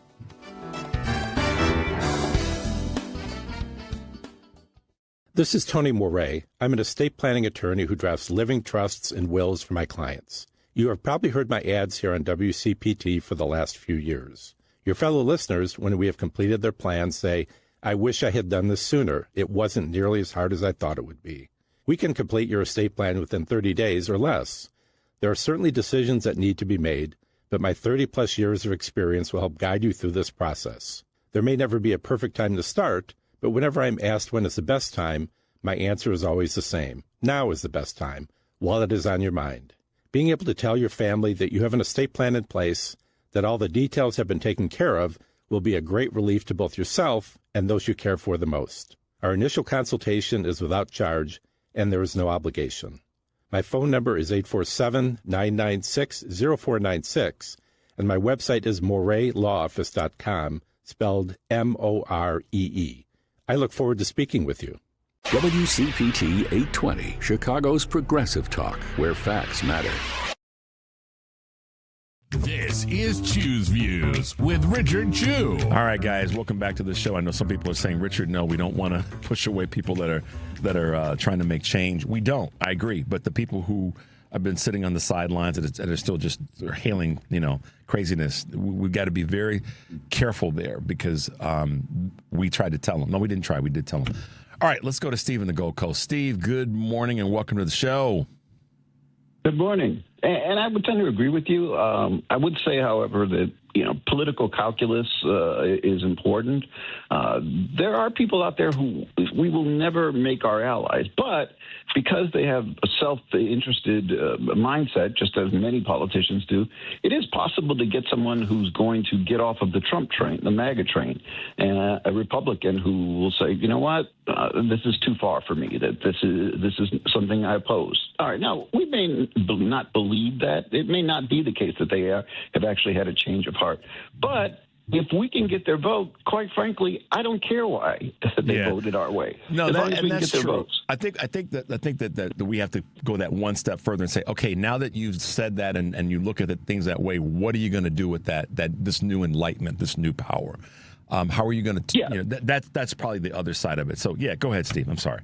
Yeah, and because, let's face it, people who don't do this for a living, there's only a handful of seats in terms of the House and the Senate that might bounce back and forth. Where we have become as a country that's pretty much solidified into Democratic and Republican seats. So there are places where, despite the fact that we can win in the midterms and perhaps in 2028, we're not going to take those seats back from the other side, and they're not going to take them back from us. So that means we have to find people who are there, who are willing to work with us. And I've said this before, this is like musical chairs. Once the music stops for MAGA and Trump, there aren't going to be enough chairs for everybody. They're all going to be trying to get off that train. And, then what? So they're going to need a home. And I understand what Jasmine Crockett is saying, because we need to hold people accountable. If you were on that train with Donald Trump and MAGA, then, in the years to come, when Democrats again hold power, we can't just forget. We've got to hold people accountable and make them realize that, that you were part of this. Having said that, we need allies and we need votes. And, like you said, in Texas especially, and you can't say, I don't care about Republican votes or independents. Independents, by the way, are the single largest group of people in America in terms of how they identify politically. It's not Republicans or Democrats anymore. It's independents. It's how Donald Trump won in 2016. It's how Joe Biden won in 2020. And it's, again, how Trump won in 2024. So, yes, we need those people who are willing to vote either way to be on our side in this election and in 2028. Yeah, good point, Steve. Thanks for the call, man. Good to hear your voice. Talk to you soon. Let's go to Robert real quickly in Wisconsin. Hey, Robert, welcome to the show. Thanks for taking my call, Richard. Two things I just want to mention. When we see the lies coming out of this administration, we have to remember that Donald Trump got training from Roy Cohn, right? He was Joe McCarthy's right-hand man during the Red Scare. Yep. And then the other technique we see from this administration a lot is DARPA, is the PSYOP technique. So you deny or lie, you attack, and then you reverse victim and aggressor. Yeah. And I think we're seeing that over and over again from Noam and others. And then the other point I just wanted to make is, yes, we need to hold accountability. If we go back, we look at Watergate, Iran-Contra, the SNL crisis, lies about WMDs in Iraq, and the financial crisis. All of these things go back to when Dems take power, they need to exercise that power and hold people accountable. It can't be, okay, we're just going to move forward. It's funny because when we had Representative Clarke on earlier from New York, I wanted to ask her that question, like what's going to be, your first move if we take back the House in the midterms. I didn't get to ask her that question, but we will in the future. But I agree with you. They have that power. They have to wield it unapologetically, go after the things that we are all begging them to take care of. So, Robert, Thank you. Good points, man, and thanks for reminding us of that. It's good to hear your voice, and stay safe out there, okay? Yeah, thank you. Bye-bye. All right, bye-bye. All right, let's go to Robert Square. Let's go to Robert in Gurnee. Good morning, Robert, and welcome to Choose Views. Good morning. I have two comments to make. First one is what your original comments about we can't give people an excuse for when a baby or a small child or a woman is harmed by ICE is absolutely true. You don't need that. If I see a child being harmed, that's obvious that's wrong. And anybody that can't see that is lost and forget about them. But more importantly, what I wanted to comment on is the gaslighting and disinformation surrounding Alex Preddy about the supposed broken rib theory. And people need to really deconstruct this intelligently. First, Bavino comes out and makes an outrageous statement. And then when there's backfire of that, and that's what's happened, it backfired on him. Unlike Renee Good, where there was backfire, but not as much. Then a few days go by, and they cook up this broken rib theory. Now, let's think about this. That means if somebody had knowledge of this broken rib, either they would know about it from the medical records, or, as it said in the CNN article, Preddy told this to the source. That is the most reprehensible chain of events I could ever think of. One, they're trying to claim that an employee that has access to medical records is willing to violate their HIPAA violation, have a HIPAA violation, lose their job, or the most reprehensible kind of hearsay, claiming this to speak for a dead person. And what people really have to see, none of that gaslighting, misinformation, or disinformation in any way changes the simple question: why did they gun him down, firing 5 to 10 shots in his back? Yep. None of those things explain that or provide any defense or justification. So just be aware of that, folks. When information comes out after the fact and it's all mysterious and we can't verify any of it, that's all good for their con job. It's a distraction. It's a distraction, Yep, Robert. it's a distraction. It's the look over here. It's trying to get people to fall for the okie doke. It's all of those phrases that you and I and many others can use to take away from the core thing. It's like Epstein files. At the end of the day, young women and girls were sexually assaulted. That is the case.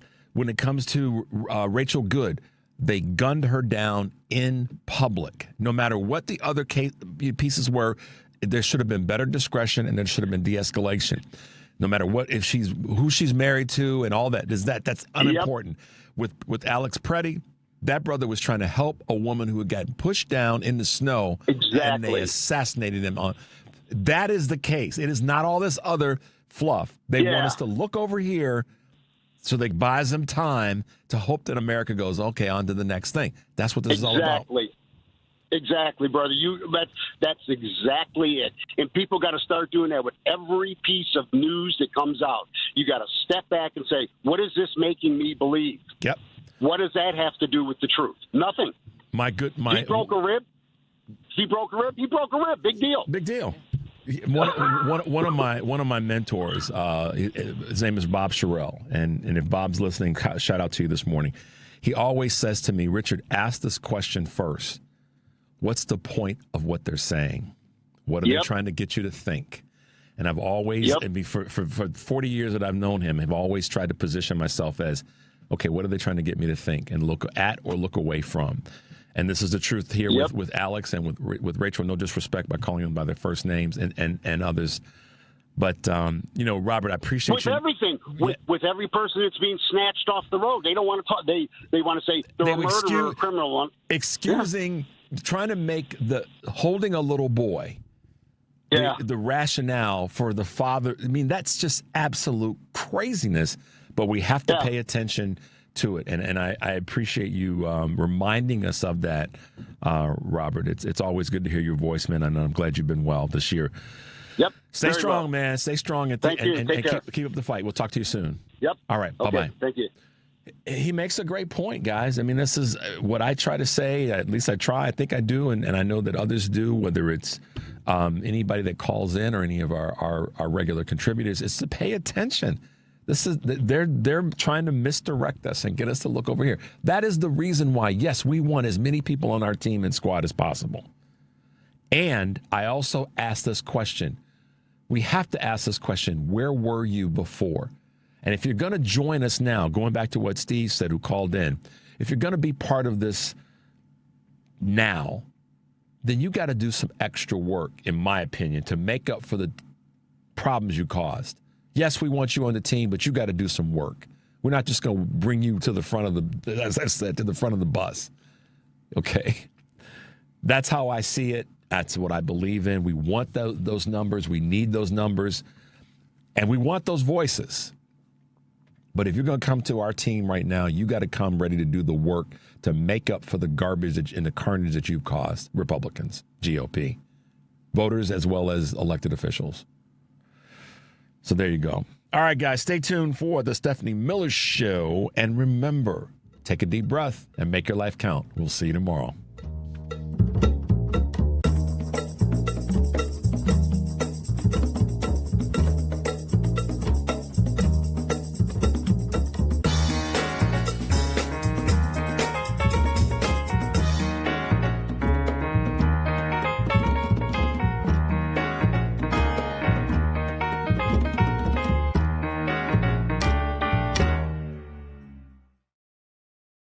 This is a WCPT moment in labor. When Serena Williams won her title at the Tennis Grand Slam tournament, we know she gets the same prize money as her male counterpart. However, prior to 1973, that wasn't always the case. When Billie Jean King captured her first Wimbledon title in 1966, she was surprised to find out that the winner of the men's tournament received £2,000, while she only received £750. After being unable to find any tournaments for women, King and 8 other women formed their own tournament, the Virginia Slims Invitational, where each woman was paid $1 before posing for the famous picture of them each holding up their dollar, with the caption, "Contract Pros." While the move was bold, the pay discrepancies continued. King threatened to boycott the 1973 U.S. Open unless the women were paid the same as the men. Thanks to a grant from Band Deodorant, both the men and women's singles would take home $25,000. Despite the progress at the U.S. Open, it wouldn't be until 1984 that the Australian Open would execute equal pay, followed by the French Open in 2006, and finally Wimbledon in 2007. Volunteering is an opportunity to make a huge difference. I'm a part of the solution. Do you want to make a difference? If you volunteer, you can. Making a difference for you, your community, and your country. Join America's Volunteers. This message brought to you by the National Association of Broadcasters and this station. Start off the new year on a healthier note by taking active liver supplements from New Nordic every day. Available online at Amazon or newnordicusa.com or at your local CVS, ShopRite, Meijer Grocery, or Wegmans. AP News, I'm Marcela Sanchez. Demonstrators are expected to organize the largest No Kings protest yet. AP correspondent Donna Border has more. Organizers are planning No Kings protests for March 28th, and they say they'll be the largest demonstrations yet across the U.S. Previous rallies to oppose what they describe as authoritarianism under President Donald Trump have drawn millions of people, but organizers expect larger crowds following Trump's immigration crackdown in Minnesota and the deaths of 2 people by federal law enforcement. Co-executive director of the nonprofit Indivisible, Ezra Levin, is predicting that as many as 9 million people will turn out for the protests in the spring. Levin says they want to show support for Minnesota and immigration communities all over and oppose, quote, the secret police force that is murdering Americans and infringing on their basic constitutional rights, end quote. I'm Donna Warder. Secretary of State Marco Rubio is set to warn of future military action if Venezuela's new leaders stray from the goals of the U.S. In prepared testimony for a hearing before the Senate Foreign Relations Committee, Rubio says the U.S. is not at war with Venezuela and that its interim leaders are cooperating, but notes that the Trump administration would not rule out using additional force if needed, following the capture of then-President Nicolás Maduro. Canadian Prime Minister Mark Carney says he told President Trump that he meant what he said in his speech at Davos at the World Economic Forum, and told Trump Canada plans to diversify away from the U.S. with a dozen new trade deals. Carney rejected U.S. Treasury Secretary Scott Bessent's remarks to Fox News that he aggressively walked back his comments at the World Economic Forum during a phone call with Trump on Monday. This is AP News.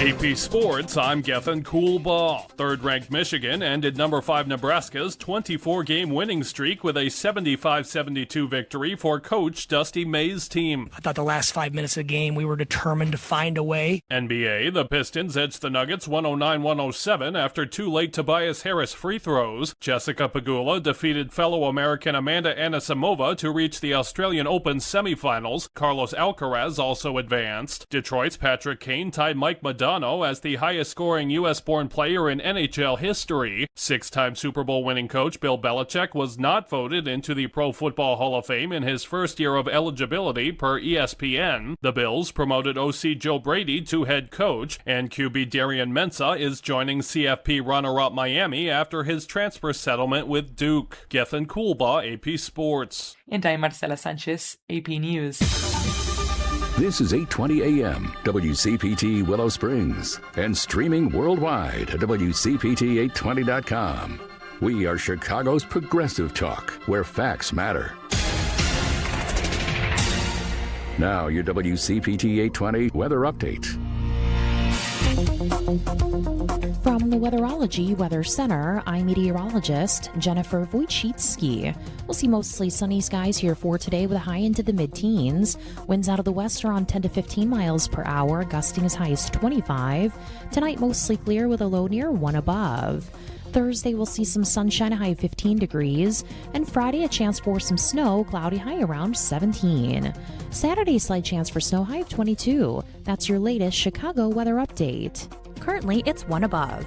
This is Chicago's Progressive Talk, 820 AM, WCPT Willow Springs, and online at WCPT820.com, where facts matter. Take your driving to the next level in a brand new Porsche from the Porsche Exchange in Highland Park. Browse and test drive our extensive selection, like the 2026 Porsche Macan. Right now, lease the 2026 Macan for only $949 a month for 39 months. Discover performance like no other when you visit the Porsche Exchange in Highland Park or PorscheExchange.com. 8,519 dual signing for qualified buyers. Excludes tax, title, license, and back fee. No security deposit required. Expires 2/2/26. Interested in debt-free education? It's one benefit of apprenticeship with Plumbers Local 130 UA of the greater Chicagoland area. These days, high school seniors need to rethink going to a four-year college and creating debt with no plan in sight. Students and their parents need to think about learning a trade that pays you to learn and create a career. Being part of Plumbers Local Union 130 UA achieves those goals. As an apprentice, you receive great wages, great benefits, including medical, dental, prescription drug, vision, and hearing. No college debt, 2 pensions, and access to union wellness centers and eye care with 0 deductibles and 0 copays. Admission to the Plumbing Apprenticeship Program ends February 13th or with the first 2,000 submissions. Applicants have to be 18 years old and have a high school diploma or a GED certificate. See the full list of requirements and qualifications and apply for your future now at apply.jac130.org. Tell me how you're doing, really. Tell me that you missed the bus this morning, your rent's past due, and your stress level has skyrocketed. I'm here for you, to listen, not judge, to connect you to local mental health resources. No matter what you're going through, specialists like me from NAMI Chicago Helpline are here for you. Call or text Helpline to 833-626-4244. That's 833-626-4244. This is WCPT.